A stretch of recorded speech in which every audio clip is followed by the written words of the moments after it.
బెంగళూరులో ఇప్పుడొక పెద్ద సమస్య స్టార్ట్ అయింది. Cooking gas crisis. కానీ ఇది మన ఇళ్లలో వాడే గ్యాస్ కాదు, హోటల్స్ వాడే కమర్షియల్ ఎల్పీజీ గ్యాస్ కొరత.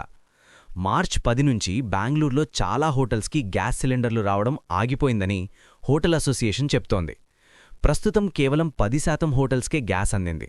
మిగతా వాళ్లు ఉన్న గ్యాస్తోనే ఏదోలా నడుపుతున్నారు. ఇలా కొనసాగితే ఏమవుతుంది?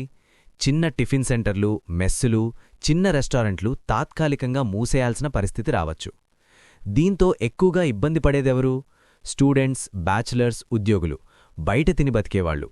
స్విగ్గీ, జొమాటోలో కూడా చాలా రెస్టారెంట్లు ఆఫ్లైన్ కావచ్చు. అంటే ఫుడ్ ఆప్షన్స్ కూడా తగ్గే ఛాన్స్ ఉంది. అసలీ సమస్య ఎందుకొచ్చింది? మధ్యప్రాచ్యంలో జరుగుతున్న ఇరాన్, ఇజ్రాయెల్, అమెరికా టెన్షన్స్ వల్ల ఎల్పీజీ షిప్పింగ్ రూట్స్కి అంతరాయం వచ్చింది. భారత్ ఎక్కువ ఎల్పీజీ మిడిల్ ఈస్ట్ నుంచే దిగుమతి చేస్తుంది. అందుకే ముందుగా కమర్షియల్ సిలిండర్ల సప్లై కట్ అయింది.